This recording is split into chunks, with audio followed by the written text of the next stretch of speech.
Más generales, Repsol ha comunicado que han habido ciertas playas, mares que ya han sido limpiados, ¿no? Pero ¿cuánto tiempo puede tomar esto en recuperar su estado natural? O sea, y si es que se va a poder volver a en su totalidad el mar a limpiar. Mira, esa es una pregunta que en realidad no tiene una respuesta porque no lo sabemos, ¿no? El problema es que al ser un ambiente donde antes no ha ocurrido un evento así, no se ha hecho un seguimiento, entonces no se puede predecir. Cada mar en cada lugar tiene características diferentes, ¿no? Hay lugares en el mundo donde en una bahía cerrada ha habido un derrame de petróleo y después de 100 años el petróleo sigue ahí, ¿no? Pero estamos hablando acá de un área marina en buena parte abierta, con mucha corriente, con maretazos constantes, que eso ayuda muchísimo en los procesos de limpieza, de dispersión del hidrocarburo, ¿no? Entonces, cuando Repsol habla de que las playas están limpias, supongo se refiere a limpias a la vista, ¿no? O sea, tú las ves, te paras ahí y evidentemente se ven limpias, pero sin embargo, si se toman muestras de sedimentos, muestra de agua, muestra de fondo marino, hay hidrocarburos en el lugar, ¿no? O sea, el limpio en realidad no está. Y esto va a tomar un tiempo, dependiendo también de qué área estamos hablando, porque hay zonas, por ejemplo, de islas que fueron afectadas, pero son profundas, con acantilados de piedra, entonces estos lugares el petróleo se dispersa mucho más rápido que si estamos hablando de una bahía donde es cerrado y donde además, como se está viendo, hay mucho petróleo eh, acumulado en el fondo del mar, ¿no? Entonces, no solamente aparece en la muestra de sedimentos, sino que cada vez que hay maretazo, oleajes intensos, cuando el mar se remueve, sale este petróleo, se mezcla con la espuma y termina flotando en el mar, ¿no? Entonces, ayer se ha hecho una publicación del maretazo de los últimos días y ha salido una gran cantidad de petróleo a la superficie, ¿no? O sea, limpio en realidad no está, ¿no? Y bueno, hay que hacer el seguimiento y ver cuánto tiempo va a tomar en ya que tenga niveles por debajo de lo dañino y que también esto pues permita la pesca. Claro, como tú mencionas, a simple vista uno no ve el petróleo, pues, ¿no? Entonces cualquiera podría decir está limpia. Pero si se ponen a investigar, a leer un poco más, el fondo marino aún sigue contaminado, ¿no? Y en sí esto cómo afecta a la fauna marina y cómo puede afectar en un futuro. Bueno, son varias causas que ocurren, ¿no? Cuando recién es el evento, el derrame, obviamente hay una afectación muy fuerte, muy notoria, porque los animales, especialmente que están en la superficie, se llenan de petróleo y terminan todos pues en la playa, ¿no? Hay otro grupo de organismos que se ve muy poco, pero que también la muerte es sumamente masiva, que es el plancton de la superficie, que se empieza a adherir por un lado directamente al petróleo y las toxinas también lo matan, ¿no? Dentro del plancton no solamente hay organismos que viven ahí toda la vida, sino están huevos y larvas de casi todos los peces invertebrados que nosotros podemos encontrar en la zona, ¿no? Entonces, está afectando también a este grupo. Luego hay otro grupo de organismos que son los del intermareal, los que viven en la zona esta que cuando sube la marea quedan bajo el agua y cuando baja la marea quedan expuestos, que son de por sí organismos muy resistentes porque pues tienen que estar ahí permanentemente en el oleaje, en el sol, en el frío, se secan, se llenan de sal, después sube la marea, otra vez está bajo el agua. Entonces, de por sí son organismos muy fuertes, ¿no? Entonces, y también son los que reciben más contaminantes de cualquier tipo que haya, porque siempre están pues, a la superficie y en la orilla. Entonces, el petróleo en muchos lugares ha caído directamente sobre estos organismos. Hay áreas donde hay una gran mortandad de choritos, de cangrejitos, de lo que vive ahí, pero hay otros lugares donde hay bastante oleaje, donde han resistido por varios meses y luego han ido muriendo, pero también hay aquellas zonas donde a pesar de que ha pasado el petróleo por ahí, no han muerto y siguen ahí, ¿no? Pero eso no quiere decir también que estén sanos, ¿no? Tanto esos organismos como los que viven debajo del mar, que ya les cae el petróleo como microgotas por el nuevo movimiento del agua, ellos absorben, cuando comen, cuando filtran alimento, absorben el petróleo, las toxinas, y las bioacumulan dentro, ¿no? Entonces, si vienen luego peces o aves o humanos y se comen a estos mariscos, también estos contaminantes ingresan al organismo. Dentro de los contaminantes del petróleo hay un grupo que los estudios muestran que son muy peligrosos, que son los hidrocarburos policíclicos aromáticos, ¿no? Estos hidrocarburos no solamente se bioacumulan en el organismo, sino que se ha encontrado que generan problemas fisiológicos, reproductivos, daño hepático, etcétera, pero más grave aún, que en la replicación de las células del organismo, porque nuestras células constantemente se están, o sea, no viven toda la vida con nosotros, van reproduciéndose, muriendo las viejitas y las nuevas quedan.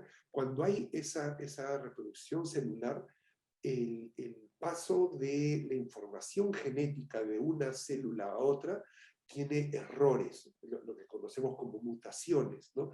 Y muchas de estas mutaciones pueden generar cáncer, ¿no? Y se encuentra pues un alto nivel de cáncer en organismos que han estado expuestos a estos hidrocarburos aromáticos, ¿no? Entonces, uno de los peligros es que si se consume recursos, especialmente invertebrados, que están muy expuestos a estos contaminantes, en quien los consume puede generar cáncer, no ahorita, sino a largo plazo, de aquí a 10, 15, 20 años, ¿no? Entonces, por eso es tan importante que se haga un seguimiento del contenido químico de los recursos marinos para ver si son aptos o no para el consumo.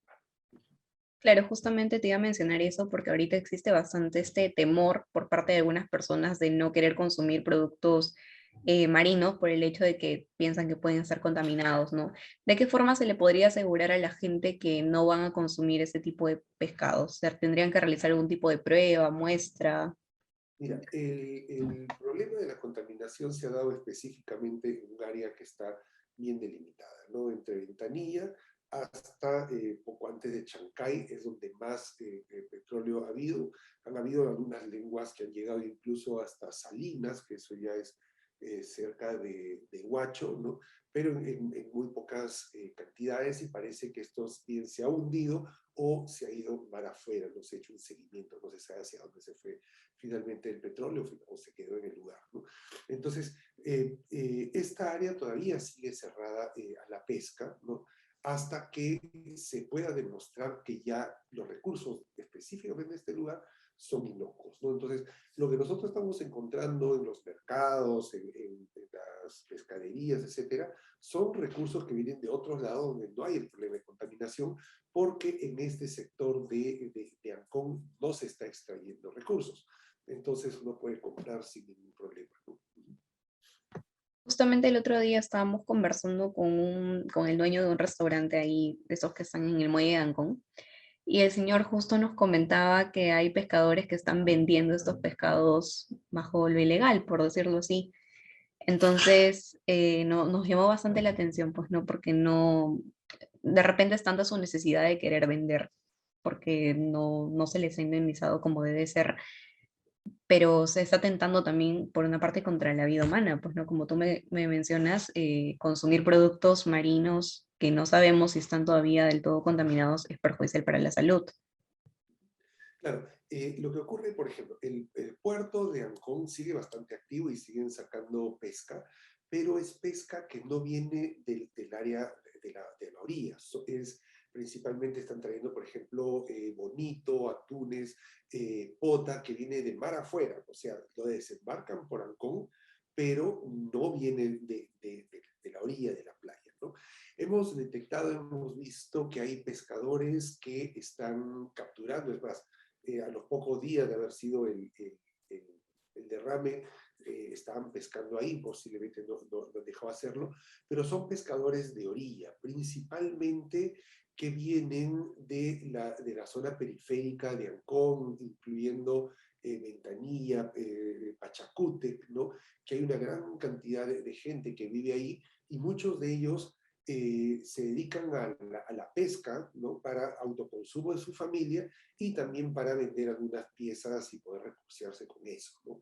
Entonces, ellos son los que se han mantenido pescando, no todos, nos comentan que muchos de ellos ahora están, no sé, de albañiles, están haciendo mototaxis, están en otras cosas, y han dejado de pescar, pero hay todavía un grupo de pescadores que siguen extrayendo recursos de aquí porque no tienen otra opción de trabajo, ¿no? Entonces también hay que comprender que hay un problema social que debería haber sido atendido también con este apoyo, o sea, si tú eres, no pesquen, acá hay una indemnización mientras que se demuestre que esta área no está contaminada, ¿no? Entonces, por ahí va más que todo. Ahora, como te digo, en Ancón hay pesca, los restaurantes, he ido varios restaurantes conmigo allá, casi todos están, o sea, los que venden pescado, son peces de altura o de mar afuera, como digo, principalmente bonito, bota, ¿no? Esos básicamente, pez espada también, o pescados que están trayendo de otros lados, finalmente, ahí tienen su negocio. Porque por el muelle, por las playas no están saliendo, no, las embarcaciones están ancladas, están prohibidas de moverse, ¿no? O sea, las embarcaciones de buzos y de gente que pesca con red o anzuelo en la orilla están prohibidos de moverse y están ahí ancladas. Entonces, la marina los detecta, los van a multar. Y justamente como comentábamos al principio, tú llevaste a cabo una investigación en el mes de enero, febrero sobre las nutrias, donde, bueno, se decía que habían visto varias nutrias que habían fallecido, otras que estaban desaparecidas. ¿Ese tema se ha seguido monitoreando para saber cómo va el desarrollo de esta especie? Sí, hay un grupo con el SARFOR, ¿no? Que es el Servicio de Fauna y Flora Silvestre, que han hecho hace poco un estudio, no sé cuál es el resultado de este estudio, pero efectivamente, inicialmente se tuvo el temor de que todas las nutrias del área hayan muerto porque en la primera semana del derrame se encontraron varias nutrias muertas y varias otras que se sabía dónde vivían no fueron vistas, ¿no? Entonces se dio la alarma de que la población de nutrias había sido muy afectada, ¿no? En el área, entre Ventanilla hasta Ancón, sin incluir las islas, porque las nutrias que viven en las islas no han sido afectadas porque están bastante lejos y es un área bien que se limpia rápido con el oleaje. Bueno, entre Ventanilla y Ancón se tenía aproximadamente unas 20 nutrias registradas, ¿no? Entonces, entre algunos estudios que se habían hecho y los mismos pescadores que justamente estos pescadores que caminan por la orilla, que pescan desde la playa, nos indicaba en un mapa, en esta zona hay una guarida, acá viven dos, acá vive una, que hemos visto a una hembra con sus crías, o sea, tomamos toda esa información y fuimos a verificar en todas estas islas, en estas guaridas, en el estudio, y de las aproximadamente 20 que se tenían, solamente registramos 4 inicialmente vivas y luego apareció una más, ¿no? Una de estas, incluso que estaba cerca al muelle, hará unos casi a 2 meses, entonces parece que durante todo el evento ya estaba ya preñada, ¿no? Y parió en un bote, pero aparentemente abandonó a las crías, ¿no? Entonces encontraron unos pescadores a las crías en este bote y fueron llevadas al Parque de las Leyendas, ¿no? No sé si todavía están ahí, si sobrevivieron, pero bueno, eso fue lo que ocurrió, ¿no? Entonces, hay todavía algunas nutrias, va a tomar varios años nuevamente porque se reproduzcan y retomen que regresen a la población original. Pero luego de estas 5 que habíamos encontrado vivas, apareció una de ellas muerta, ¿no? Entonces, por la parte de la playa de la Marina, y es algo también que la literatura informa, ¿no? En casos de derrames que han habido en Alaska, durante casi 10 años han ido apareciendo nutrias muertas, aparentemente por daño hepático, ¿no? Entonces, todo esto se habría de estar investigando, haciendo los análisis del caso, etcétera, pero aparentemente los laboratorios que tenemos en el Perú, o sea, pueden detectar el petróleo en sedimento, en agua, en superficie, pero las mínimas cantidades o trazas, como se le dice, de contaminantes ya acumulados en el organismo, no hay la capacidad técnica, los equipos para poder detectar cantidades muy pequeñas, ¿no? Entonces, si uno manda a analizar, aparentemente salen que no tienen contaminantes, pero no es porque no tengan, sino que no logran detectar cantidades tan pequeñas como lo que es producto de la bioacumulación. Claro, es una especie que se ha visto bastante afectada, ¿no? Y ya para cerrar con la entrevista, ¿cuál es tu opinión? ¿Tú crees que este tema de, o sea, consideras que el cambio continuo de los ministros de Ambiente ha impactado negativamente en el avance de este tema, de darle solución a este tema? Bueno, en realidad no solamente del Ministerio del Ambiente, sino también autoridades del CERFOR y de otros organismos que tienen que ver directamente con la afección, ¿no? También está el CERNAM, son varias organizaciones que tienen que tener pues un líder que lleve las iniciativas. Y otro tema, que no solamente se cambia constantemente de autoridades, sino que se ponen autoridades que no tienen idea qué hacen en el sector, ¿no? Y eso es incluso más grave porque no hay un liderazgo técnico con conocimiento, ¿no? Entonces, cuando esas autoridades empiezan a enterarse de qué se trata, pues lo vuelven a cambiar. Entonces, tenemos un problema bastante serio, ¿no? Sí.